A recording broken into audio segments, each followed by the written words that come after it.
guys, and welcome back to the Hot Tea channel where we spill tea left, right, and everywhere in between. After yesterday's coverage of the Amouranth situation, there has been some new developments that we figured that we should cover as the situation was very real and very scary. Also, I would like to mention that there was a lot of comments from some of you who have been in similar situations, and to that we just wanted to say that you are strong, you're not alone, and we are proud of you for making it through. We will link the resources in the description again for those of you who still need help or know someone who might. You are not alone, it is not your fault, and there is help out there. So Amouranth went live last night to talk about the strange and disturbing events that unfolded in the live stream where she exposed her husband's abusive behavior. If you're unsure about what we're talking about, make sure to watch our last video on this situation to get up to date with all. We're just gonna pick up from the most recent update. During this update stream, Amouranth decides to keep the chat on emote mode because she doesn't want to get distracted while she addresses everything. But she does thank everyone who reached out with concern. That means a lot.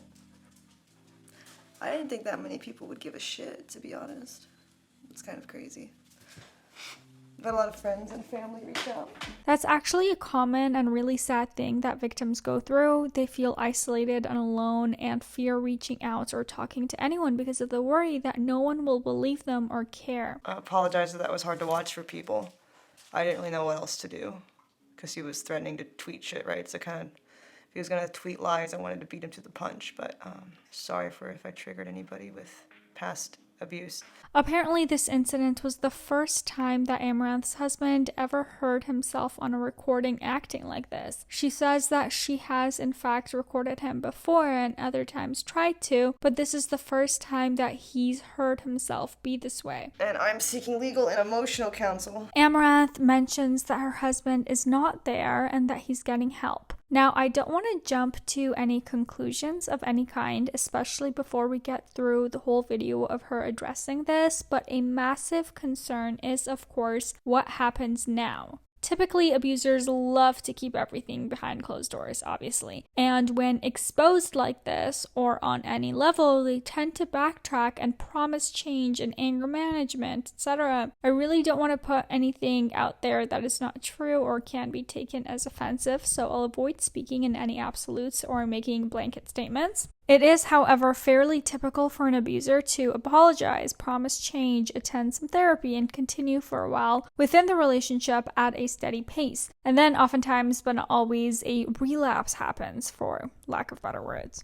I think it goes without saying that we all want the best for Amouranth in this situation, and if we don't believe in change within abusers on some level, it truly is a very nasty world. And what I mean by that is, while it is easy for us to sit on the outside and say, leave him, run, get a restraining order, for Amouranth inside of this relationship, things won't be as cut and dry. And many of you with experience in these sorts of relationships will understand that. No one willingly gets into an abusive relationship. You are somewhat baited with nice dates, loving treatment, affection, and the feeling that everything is perfect. But then the abusive behavior creeps up and then increases more and more until it becomes the regular thing. It's called creeping normality, and you almost don't know it's happening until it's too late. Again, for lack of better words. And the initial behaviors in these types of relationships is called love bombing, which I'm sure many of you guys are familiar with. So many messages.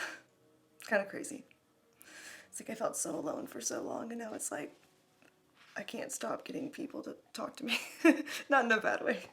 It's just a very big contrast. I didn't think people cared that much. Amouranth says that while the support has been overwhelming and she's grateful, there has also been a number of people who are using her situation for personal gain and clout. And I'd like to note here that I hope we don't give off that energy when we cover stories like this. Our goal when talking about things like this, and specifically Amouranth's story, is to platform her, not her husband, and to hopefully touch someone else out there who might be dealing with something similar and show that they are not alone and you can get through this. We also aim to show people the importance of understanding that influencers are people, and we attempt to call out the bullshit takes. But of course, while the internet exists, there will always be the percentage that use things for selfish reasons and disregard the feelings of anyone else. Unfortunately, my cameraman seems to be one of those people, former cameraman. So over the Twitchcon weekend, he actually withheld information and sat on communications, which made certain situations more explosive than they needed to be. It's kind of weird what he's doing now.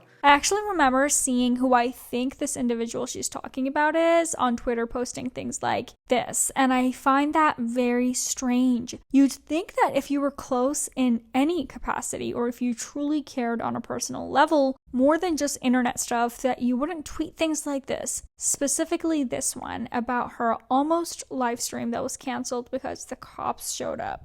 Maybe his intentions were different. Again, I don't want to speak in absolutes. And again, this might not be the same guy, as she does not name him, but I'm 98% sure it's who she's talking about. Amouranth talks about the Twitchcon incident, which you can see this cameraman tweeted a picture of here, where there was some kind of altercation due to yet another miscommunication. And the cameraman supposedly, according to Amouranth, escalated the situation. She said that she did not want security called or police involved for numerous reasons, one being that they were literally at a streaming convention and their entire floor of the hotel was full of other streamers. It just feels very shitty, because when I expressed clearly I had plans in place to quietly deal with the situation at home, didn't really appreciate that. These situations can be really tricky, right? Say you're with your friend and their boyfriend or whatever is flying off the handle and being wildly aggressive. You might want to call law enforcement, right? Well, your friend, the victim of the regular abuse like this, doesn't want you to. This whole thing changes and cameraman becomes a wrongful person here as soon as he started tweeting about all of this. It's one thing to support your friend and suggest police and all the other stuff in private. It's quite another to share these things online, especially considering the fame and following that Amouranth has.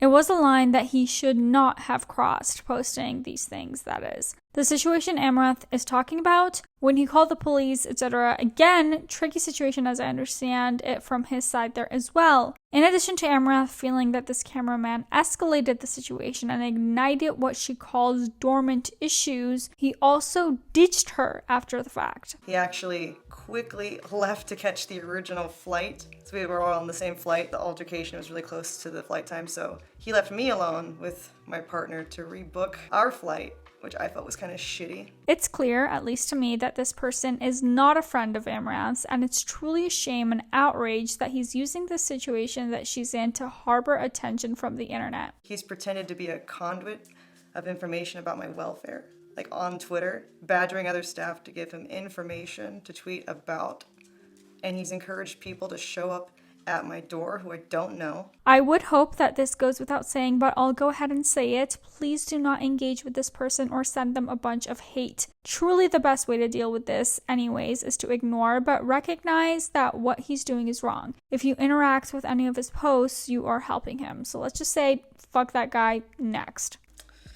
Just trying to pick up the pieces and move on, you know?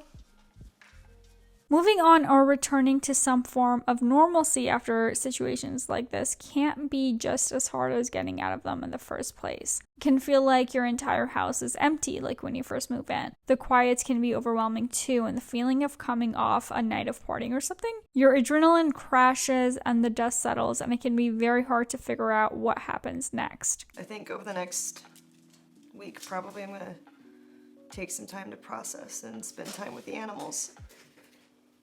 Now that I'm not stressed that they're gonna be killed, you know? Like I can actually relax a bit. While she is happy and positive about the future and happy to be, quote, free, it's just a lot right now. And honestly, time off to spend with the people and animals that she loves is likely just the ticket for some recovery and healing here. And I don't have to wear cleavage every day. I can wear clothes. Master has given Dobby a sock. Dobby is free. The reality of what Amouranth was living in is truly, absolutely awful. I get to sleep for 8 hours tonight for once.